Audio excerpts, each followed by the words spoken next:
ఖైరతాబాద్లోని సప్తముఖ మహాశక్తి గణపతిని దర్శించుకునేందుకు భారీ సంఖ్యలో భక్తులు తరలివస్తున్నారు.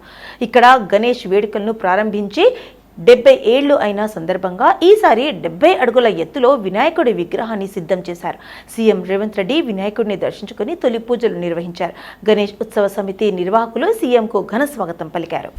ఖైరతాబాద్ గణేష్ను దర్శించుకున్న వారిలో మంత్రి పొన్నాం ప్రభాకర్, ఎమ్మెల్యే దానం నాగేందర్, కాంగ్రెస్ రాష్ట్ర వ్యవహారాల ఇన్ఛార్జ్ దేవ్దాస్ మున్షి తదితరులు ఉన్నారు. మరోవైపు మహాగణపతి వద్ద భారీ బందోబస్తు చేపట్టారు. ఈ మార్గంలో ట్రాఫిక్ ఇబ్బందులు ఏర్పడకుండా పోలీసులు అన్ని చర్యలు తీసుకుంటున్నారు. ఈ సందర్భంగా సీఎం రేవంత్ రెడ్డి మాట్లాడారు. దేశంలోనే అత్యంత గొప్పగా ఖైరతాబాద్ గణేష్ నవరాత్రి ఉత్సవాలను ఉత్సవ కమిటీ నిర్వహిస్తుంది. 70 ఏళ్లుగా భక్తి శ్రద్ధలతో ఉత్సవాలను నిర్వహించడం అభినందనీయమని సీఎం రేవంత్ రెడ్డి అన్నారు. ఖైరతాబాద్ గణేష్ ఉత్సవ సమితి గణేష్ నవరాత్రి ఉత్సవాలను గత 70 సంవత్సరాల నుంచి 1954 నుంచి 2024 వరకు దేశం దృష్టినంతా ఆకర్షించే విధంగా గణేష్ నవరాత్రి ఉత్సవాలు నిర్వహించి ఖైరతాబాద్ ఉత్సవాలను నిర్వహించడంలోనే దేశంలో గొప్ప గుర్తింపు గౌరవాన్ని పొందడం మనందరికీ తెలంగాణ రాష్ట్రానికి గర్వకారణం. ఈ గణేష్ నవరాత్రి ఉత్సవాలు నిష్ఠతో భక్తి శ్రద్ధలతో నిర్వహించడం ద్వారా ఈ తెలంగాణ రాష్ట్రంలో శాంతి, మత సామరస్యం, పాడి పంటలు, ప్రశాంతమైన వాతావరణంలో దేవుడి ఆశీర్వాదంతో మన రాష్ట్రం ముందడుగు వేస్తుంది. ప్రభుత్వము గణేష్ ఉత్సవాలను ప్రతిష్టాత్మకంగా తీసుకొని గణేష్ ఉత్సవ సమితి నాయకులందరినీ, నిర్వాహకులందరినీ కూడా సచివాలయానికి ఆహ్వానించి అందులో ముఖ్యంగా ఖైరతాబాద్ గణేష్ ఉత్సవ సమితి నిర్వాహకులను కూడా రాష్ట్ర ప్రభుత్వం అధికారికంగా సచివాలయానికి ఆహ్వానించి వాళ్ళ సమస్యలు తెలుసుకొని గొప్పగా ఈ ఉత్సవాలను నిర్వహించడానికి అన్ని రకాలుగా రాష్ట్ర ప్రభుత్వం సహకారం అందించడం జరిగింది. ఆ సందర్భంగా హైదరాబాదు నగరంలో 1,40,000 విగ్రహాలను నవరాత్రి ఉత్సవాలకు నెలకొల్పుతున్నారు. ఈ 1,40,000 విగ్రహ ఈ ఆరాధన కార్యక్రమంలో ప్రభుత్వం వైపు నుంచి ఉచిత కరెంటు ఇవ్వాలి అని వాళ్ళు అడిగితే భక్తుల సౌకర్యార్థము రాష్ట్ర ప్రభుత్వము ఈ నిర్వహణకు అవసరమయ్యే విద్యుత్తును ఉచితంగా అందించడం ద్వారా భక్తులకు అందుబాటులోకి ప్రభుత్వం తీసుకొచ్చింది.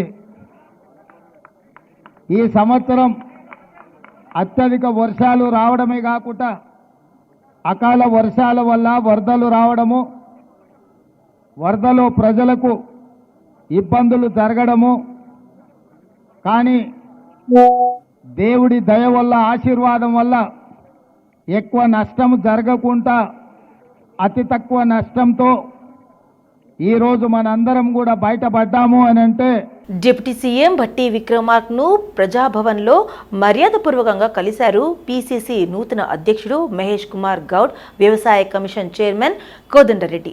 భట్టికి వినాయక చవితి శుభాకాంక్షలు తెలిపారు. తను తెలంగాణ పీసీసీ అధ్యక్షుడిగా నియమించినందుకు మహేష్ కుమార్ గౌడ్ పార్టీ అధిష్టానానికి సీఎం, డిప్యూటీ సీఎంకు ధన్యవాదాలు తెలిపారు.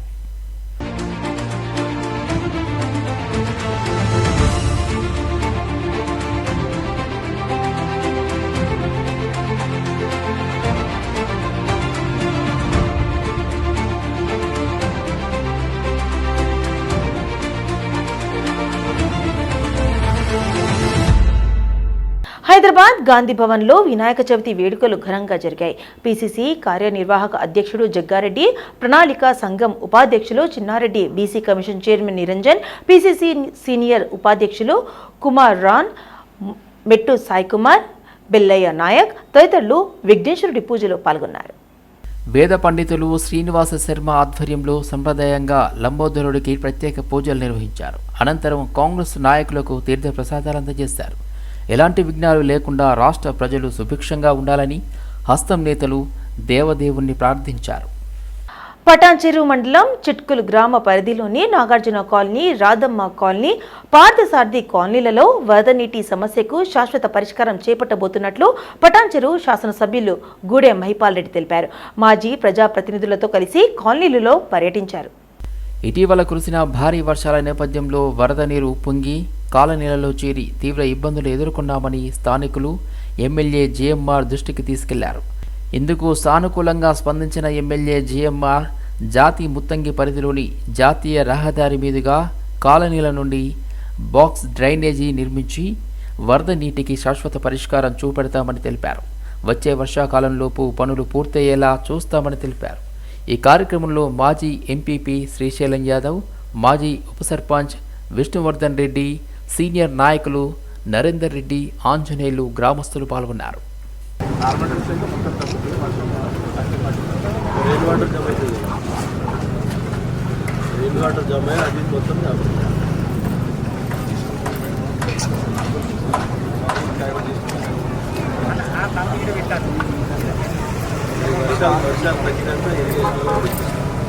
దేశవ్యాప్తంగా వినాయక చవితి ఉత్సవాలు అంగరంగ వైభవంగా జరుగుతున్నాయి.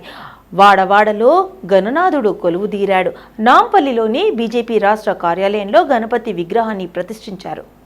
ఈ పూజా కార్యక్రమంలో బీజేపీ ఓబీసీ మోర్చా జాతీయ అధ్యక్షుడు, బీజేపీ పార్లమెంట్ బోర్డు సభ్యులు, పార్లమెంట్ సభ్యులు డాక్టర్ కె లక్ష్మణ్, బీజేపీ రాష్ట్ర ప్రధాన కార్యదర్శి శ్రీ చంద్రశేఖర్ తివారీ తదితరులు పాల్గొని గణనాథునికి ప్రత్యేక పూజలు నిర్వహించారు.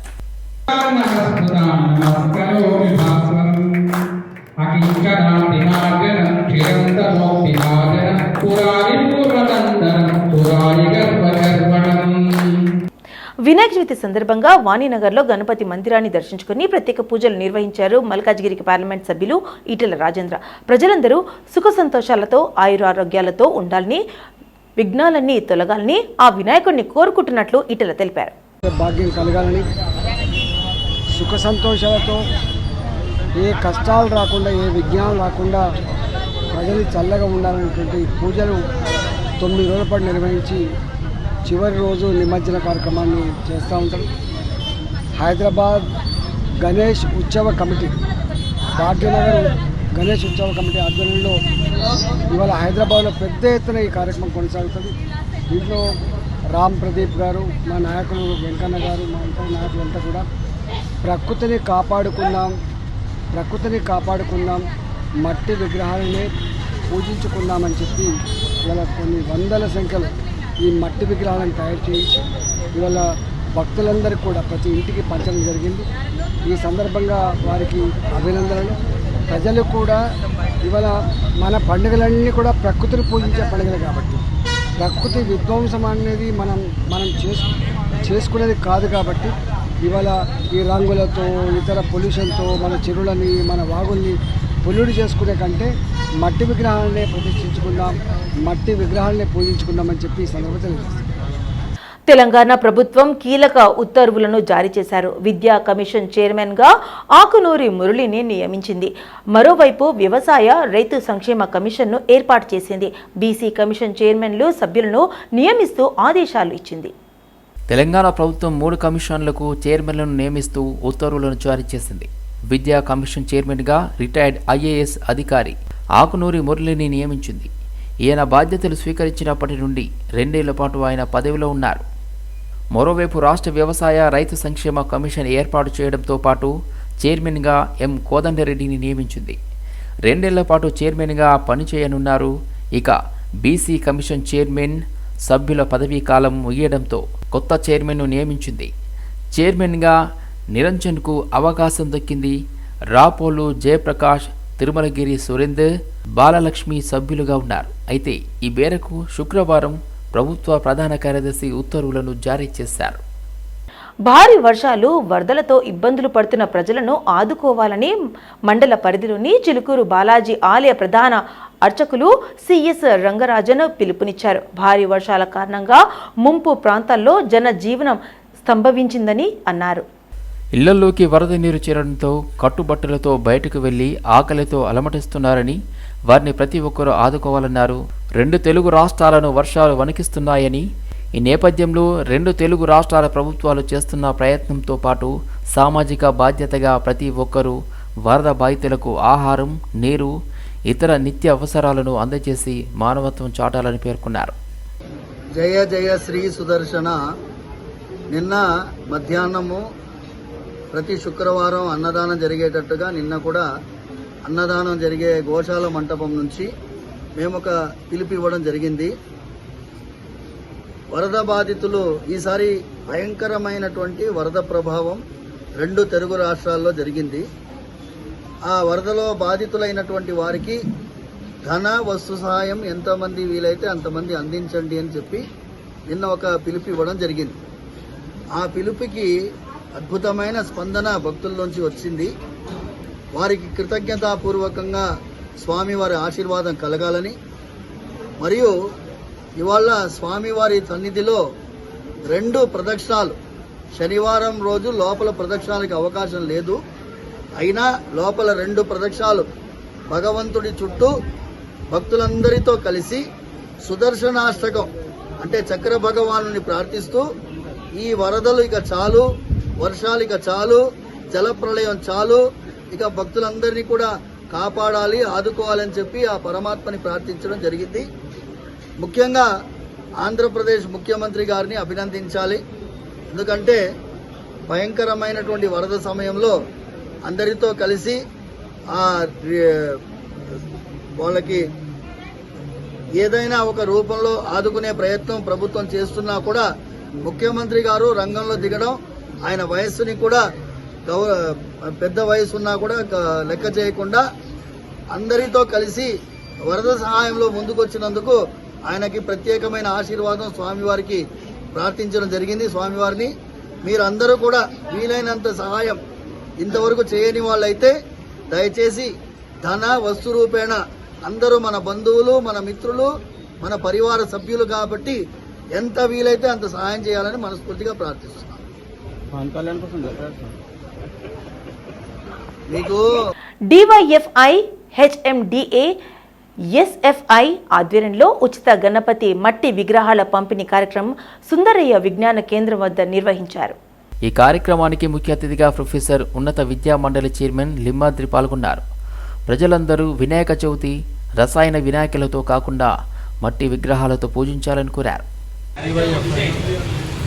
2 సంస్థలు దేశంలో, రాష్ట్రంలో, సమాజంలో కాలుష్యాన్ని నియంత్రించాలని, ప్లాస్టిక్ వినాయకుల్ని పెట్టకూడదని, మట్టి విగ్రహాలని పెడదామనేటువంటి ఒక ఉద్దేశంతో ఇంతటి చక్కటి కార్యక్రమాన్ని నిర్వహిస్తున్నందుకు వారిని అభినందిస్తూ, సమాజంలో కూడా ఈ ప్లాస్టిక్ కల్చర్ని తొలగించాలి. అది ముఖ్యంగా వినాయకులు లాంటి బొమ్మల్ని, ప్రతిమల్ని తయారు చేసి సమాజాన్ని, వాతావరణాన్ని కలుషితం చేయడం మంచిది కాదు. కాబట్టి అందరూ ఈ మట్టి విగ్రహాలని ప్రతిష్ఠించాలని కోరుతూ ఇది చేస్తున్నటువంటి మిత్రులకు మరోసారి అభినందనలు తెలియజేస్తున్నాను. సంగారెడ్డి జిల్లా పటాన్చెరు నియోజకవర్గంలోని ప్రసిద్ధ గణేశుడు ఆలయంలో 11 రోజుల పాటు అంగరంగ వైభవంగా బ్రహ్మోత్సవాలు జరగనున్నాయి. గణేష్ గడ్డలో మాత్రం వినాయక చవితి రోజు స్వామివారు స్వయంభూగా వెలిసిన రోజు కావున వినాయక చవితి పర్వదినం రోజే బ్రహ్మోత్సవాలు ప్రారంభించుకోవడం ఇక్కడ ప్రత్యేకత అని ఆలయ అర్చకులు అన్నారు. నేను కూపన్పల్లి ఎన్టీఆర్ గత 3 సంవత్సరాలుగా వినాయకుని దర్శించుకోవడానికి ప్రతి వినాయక చవితి రోజు కంటిన్యూగా 3 సంవత్సరాలు చేస్తున్నాం. మనం అనుకున్న కార్యక్రమాలు ఈ భగవంతుని దయ వల్ల అన్నీ బాగా జరుగుతున్నాయి కాబట్టి నమ్మకంతో 3 సంవత్సరాల నుంచి మా ఫ్రెండ్స్ ముగ్గురం కలిసి రెగ్యులర్గా వస్తాం. ఈరోజు ఈసారి కూడా వచ్చి దర్శనం చేసుకుంటాం. గణేష్ గారిలో వస్తున్నాం. ఏ కార్యక్రమం గణేష్ ఉంటుంది. సంవత్సరం గణేష్ చవితికి వస్తాం. గణేష్ పండుగ ఏ పండుగ అయినా ఇక్కడ వచ్చి ప్రతి ఆదివారము గణేష్ గారిలో అందరూ బాగా మంచిగా ఏ కార్యక్రమం నిర్వహిస్తాం. స్వస్తి శ్రీ చాంద్రమాన రోజునామ సంవత్సరం దక్షిణాయనం వర్షత్తు భాద్రపద మాసం శుద్ధ వినాయక చవితి పర్వదిన కాలము పురస్కరించుకొని మన సంగారెడ్డి జిల్లా అటంచెరు మండల రుద్రారం గ్రామం గణేష్ గడ్డ ఈ గ్రామంలో వెలిసినటువంటి మన సిద్ధి వినాయక స్వామి స్వయంభూ. ఈ స్వామికి ప్రతి సంవత్సరం వార్షిక బ్రహ్మోత్సవం జరుపుకుంటున్నాము. అయితే మామూలుగా ఎక్కడైనా వార్షిక బ్రహ్మోత్సవం జరుపుకోవాలనుకుంటే అక్కడ ప్రతిష్ఠించిన ఆ సమయానికి మాత్రమే జరుపుకుంటారు. ఇది చాలా విశేషమైనటువంటిది.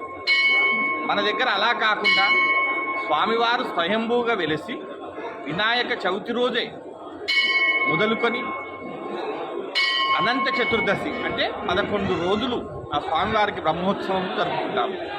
కాబట్టి ఈరోజు 7వ తారీఖు శనివారం వినాయక చవితి మొదలుకొని 17 తారీఖు మంగళవారం సాయంత్రానికి ఈ కార్యక్రమాలన్నీ పూర్తవుతాయి. అయితే ప్రతిరోజు కూడా ఉదయం 6 గంటలకు మూసీ పరివాహక ప్రాంతంలో ఇళ్లు అర్జెంటుగా ఖాళీ చేయమంటూ డిఆర్ఎఫ్ బృందాలు అలర్ట్ చేస్తోంది.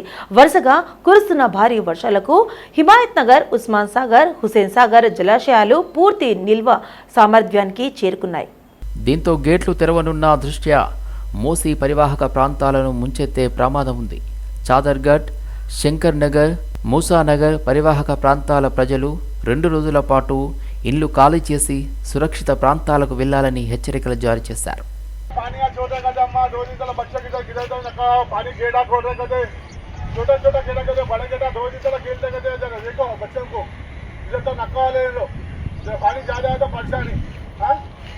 जो देख लो मैं पूरा बच्चों बिच्चों बिना नका घर में बिठा लो ऐसा किधर उससे डाले हमको पिला दो गिरा सब जब मूसी में अभी पानी आ छोड़ रहे अम्मा छोड़ रहे गेटा छोड़ रहे लो लो भाई आ रहे हैं मूसी का निकल रहे दो पानी आ रहा है 2 दिन तक छोड़ रहे కదా पानी ఎల్బీనగర్ చింతలకుంట చెక్ పోస్ట్ వద్ద శివాజీ విగ్రహం ఏర్పాటు సమయంలో పోలీసులు అడ్డుకోవడంతో ఉద్రిక్తత పరిస్థితి నెలకొంది. గత రాత్రి వనస్థలిపురంకి చెందిన కొంతమంది గుర్తు తెలియని వ్యక్తులు చింతలకుంట జాతీయ రహదారిపై ఏర్పాటు చేయడం జరిగింది. విగ్రహ ఏర్పాటుకు ఎలాంటి అనుమతి లేదని తీసుకువెళ్లగా బీజేవైఎం ఛత్రపతి శివాజీ అభిమానులు ఆగ్రహం వ్యక్తం చేశారు. పోలీసులు ఘటనా స్థలానికి చేరుకుని వారిని అడ్డుకోవడంతో ఆందోళనకి దిగి రోడ్డుపై బైఠాయించారు. ఛత్రపతి శివాజీ అభిమానులు హిందువులకు దైవమైన శివాజీ విగ్రహం పెడుతుంటే పోలీసులు అడ్డుకోవడం చాలా బాధాకరమని అన్నారు.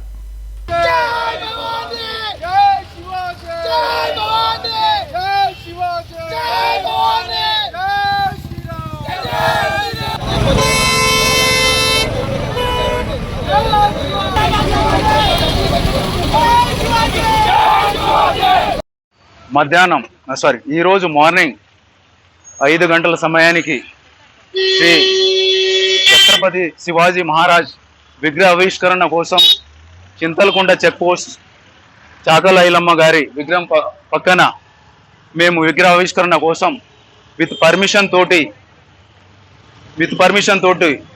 అధికారుల పర్మిషన్ తోటి జిహెచ్ఎంసీ కార్పొరేటర్లు కానీ జిహెచ్ఎంసీ అధికారులను కానీ కార్పొరేటర్లు కానీ ఎమ్మెల్యే గారు కానీ అందరికీ నోటీసులు ఇచ్చుకుంటా వాళ్ళ పర్మిషన్లతోటి ఏదో ఒక రోజున విగ్రహం పెట్టుకోమని చెప్పడం జరిగింది. అదే ఏదో రోజు కాకుండా ఈరోజు వినాయక చవితి కదా, ఇదే పండుగ వాతావరణంలో విగ్రహం పెడితే బాగుంటుంది అనే ఉద్దేశంతో మార్నింగ్ 5 గంటల సమయానికి విగ్రహాన్ని వచ్చేసి మేము పక్కన ఒక ప్లేస్లో పెట్టడం జరిగింది. మాకు అప్పుడు మార్నింగ్ నుంచి ఇప్పటి వరకు ఒక 10 నిమిషాల టైం విగ్రహ ప్రతిష్ట కోసం బయట మేము పూజలు చేసుకుందామనే సమయానికి పోలీసులు వచ్చి తమ యొక్క ప్రొడక్షన్ తోటి వాళ్ళ ఒక మఫ్తీలతోటి వచ్చి మా యొక్క విగ్రహాన్ని జేసీబీలతోటి ధ్వంసం చేయడం జరిగింది. ఉన్న విగ్రహాన్ని ఎందుకు తీస్తున్నామంటే నా యొక్క మొబైల్ ఫోన్ని మరియు వాళ్ళ యొక్క వీడియోని కూడా వాళ్ళు డిలీట్ చేయడం జరిగింది. నేను ఒకటే చెప్తా ఉన్నా పోలీసు వాళ్లకు, మేము పెట్టే విగ్రహాన్ని ఒక చిన్న ట్రాలీలో ఎక్కిస్తుంటే నేను అబ్జెక్షన్ చేయడం వల్ల ఇంకో వేరే ట్రాలీ తెప్పించేసి వేసుకొని పోవడం జరిగింది. ఆ విగ్రహం ఎక్కడ వెళ్ళిందని మేము ప్రశ్నించగా మాకు ఎలాంటి ఇన్ఫర్మేషన్ లేదని చెప్తున్నారు. అందుకనే మేము అంతా ఒకే ముక్తగడంతో ఒకటే చెప్తా ఉన్నాం, మా యొక్క విగ్రహాన్ని మళ్ళీ ఇదే ప్లేస్లో తెప్పిస్తే మా విగ్రహాన్ని తీసుకొని మా యొక్క కార్యకలాపాలను చేసుకుంటామని ఆలోచనతోటి మేము ఇక్కడ మా యొక్క హైదరాబాద్లోని పబ్బుల్లో మరోసారి డ్రగ్స్ కలకలం సృష్టించాయి. జూబ్లీహిల్స్, షేర్లింగంపల్లిలోని 5 పబ్బులు, క్లబ్బులలో ఎక్సైజ్ అధికారులు దాడులు చేశారు. మొత్తం 33 మంది అనుమానితులుగా డ్రగ్ డిటెక్షన్ కిట్స్తో పరీక్షలు నిర్వహించగా 4గురికి పాజిటివ్ వచ్చినట్లు అధికారులు తెలిపారు. జూబ్లీహిల్స్లోని బేజిలోన్ పబ్, శేర్లింగంపల్లిలోని కోరం క్లబ్ సహా మొత్తం 5 పబ్బులలో అధికారులు సోదాలు చేశారు. పరీక్షల్లో డ్రగ్స్ తీసుకున్నట్లు తేలిన 4గురిని అదుపులోకి తీసుకుని విచారిస్తున్నారు. వారికి డ్రగ్స్ ఎక్కడి నుంచి వచ్చాయి, ఎవరు అమ్మారనే వివరాలు రాబట్టేందుకు ప్రశ్నిస్తున్నారు. డ్రగ్స్ తీసుకున్న వారు దొరికిన పబ్లను అధికారులు సీజ్ చేశారు. వాటి యజమానులపై కేసు నమోదు చేసినట్లు తెలిపారు. ఉద్యోగాల పేరుతో నిరుద్యోగులకు టోకరా వేస్తున్న గ్యాంగ్ను హైదరాబాద్ పోలీసులు అరెస్టు చేశారు. అభయహస్తం కాంట్రాక్టు ఇప్పిస్తామని, ఆదాయపు పన్ను శాఖల్లో ఉద్యోగాలు ఇప్పిస్తామని లక్షల్లో నగదు వసూలు చేశారని తెలిపారు. నిరుద్యోగులను టార్గెట్గా చేసుకుని మోసాలకు పాల్పడుతున్న షేక్ బడే సాహెబ్, అదేవిధంగా మాలిక్, లక్ష్మణాచారి అనే వ్యక్తులను రాచకొండ పోలీసులు అదుపులోకి తీసుకున్నారు. మరో 2 పరారీలో ఉన్నారని వెల్లడించారు. ముందు జాబ్ వచ్చింది అంటూ ఒక ఫేక్ ఐడెంటిటీ కార్డ్ ఇస్తారని చెప్పారు. అవుట్సోర్సింగ్ జాబ్ వచ్చిందని, త్వరలోనే రెగ్యులర్ అవుతుందని నమ్మించి భారీగా డబ్బులు వసూలు చేస్తున్నారని అన్నారు. 3 నెలలు జీతం అంటూ డబ్బులు కూడా ఆన్లైన్ పేమెంట్స్ జీతాలు వేసి నమ్మిస్తారని తెలిపారు.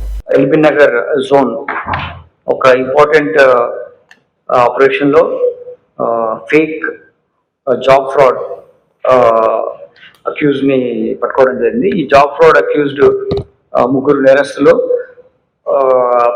అన్ని డిపార్ట్మెంట్స్లో, name a department they can get your job, అట్లా గవర్నమెంట్ ఆఫ్ ఇండియా నుంచి స్టేట్ గవర్నమెంట్లో ఎక్కడైనా సరే ఉద్యోగం ఇప్పిస్తా అని చెప్పేసి వాల్యుబుల్ పీపుల్ని మోసం చేసి వాళ్ళ దగ్గర నుంచి డబ్బులు తీసుకోవడం. దీనివల్ల పెద్ద రామిఫికేషన్స్ ఉండేటువంటి ఒక నెట్వర్క్ని ఎస్టాబ్లిష్ చేయడం జరిగింది. ఇది ఎంటైర్ యాక్టివిటీని కంట్రీ లెవెల్లో కూడా ఈ వీళ్ళ ఆఫీసులు ఉన్నట్టు ఒక రకమైనటువంటి perception in the minds of unemployed youth create చేసి వాళ్ళను మోసం చేస్తూ వాళ్ళ ద్వారా ఒక 5.6 crore రూపీస్ టోటల్గా అతను ఈ 3 కలిసిన గ్యాంగ్ మోసం చేస్తూ వసూలు చేయడం జరిగింది. ఒక అవుట్ సోర్సింగ్ ఎంప్లాయీ లాగా మీకు ఫస్ట్ ఉద్యోగం వచ్చిన ఒక ఐడెంటిటీ కార్డు వాళ్ళకి ఇస్తారు. ఇటువంటి కార్డు కూడా ఇస్తారు. ఇచ్చి నీకు జాబ్ వచ్చిందని చెప్తాడు. ఫస్ట్ తెలిసే it is out sourcing job లాగా ఉంది, నేను తర్వాత నీకు రెగ్యులర్ వస్తుంది జాబ్ అయితే అని చెప్తాడు. ఈ ప్రాసెస్లో ఏం చేస్తారంటే వాళ్ళకు కొంచెం money every month salary 15-20,000 depending on the job, ఎంత ఇంపార్టెంట్ జాబ్ ఉందో దాన్ని బట్టి వాళ్ళ అకౌంట్లో మనీ వేస్తాడు. 3 నెలలు డబ్బు వేసేస్తే వాళ్ళు అనుకుంటారంటే నిజంగా నాకు ఉద్యోగం వచ్చింది అనుకుంటారు అని వాళ్ళ దగ్గర నుంచి 15 to 20 lakhs వరకు డిపెండింగ్ ఆన్ ద జాబ్ బట్టి ఆయన వసూలు చేస్తాడు. సో ఈ వసూలు చేసే ప్రాసెస్లో వాళ్ళు ఇంకా నాకు ఇంకా అపాయింట్మెంట్ లెటర్ కూడా ఇస్తాడు.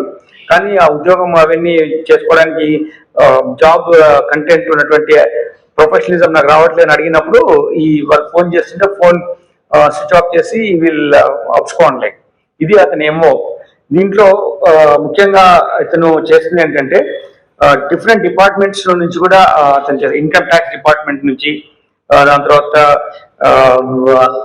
స్టేట్లో ఉన్నటువంటి any other department income tax ఇన్స్పెక్టర్గా, అలానే ఏజీ ఆఫీస్ చెన్నైలో జాబ్ ఇప్పిస్తానని, పోస్టల్ డిపార్ట్మెంట్లో ఇస్తానని, దాని ఫుడ్ కార్పొరేషన్ ఆఫ్ ఇండియాలో గోడౌన్ ఇన్ఛార్జ్గా జాబ్ ఇప్పిస్తామని చెప్పడం, రెవెన్యూ డిపార్ట్మెంట్ జూనియర్ అసిస్టెంట్, అంతేకాకుండా ఎలక్ట్రిసిటీ డిపార్ట్మెంట్లో కోర్టులో కూడా కోర్ట్ కాన్స్టబుల్, కోర్టు క్లర్క్ ఉద్యోగం ఇప్పిస్తానని, ఇట్లా రకరకాలుగా వాళ్ళని మోసం చేస్తే ఇలా చేస్తాడు. అన్నిటికన్నా ఇంకా సీరియస్ అఫెన్స్ ఏంటంటే ఇప్పుడు తెలంగాణ ప్రభుత్వం అభయహస్తం దాంట్లో ప్రజాపాలన ఇటువంటి దాంట్లో ప్రజాపాలన వీటిని కాంట్రాక్ట్ నాకు వచ్చింది, వీటిని అప్లికేషన్స్ కలెక్ట్ చేయడానికి సంబంధించిన కాంట్రాక్ట్ నాకు వచ్చింది అది అని చెప్పేసి ఇటువంటి ప్రింట్ చేసేసి ప్రజలను నమ్మించడం చేస్తాడు. అంతేకాకుండా ఈ కాంట్రాక్ట్ నేను వేరే వాళ్ళకి ఇప్పిస్తాను అని చెప్పేసి ఆయన దగ్గర ఒక 30 లక్షల రూపాయలు కోదాడ వ్యక్తి దగ్గర తీసుకున్నాడు. ఇలా ఈ whatever under the sun ఏ ఇష్యూలో కూడా ఆయన ఇటువంటి నేరం చేయడానికి గ్యాంగ్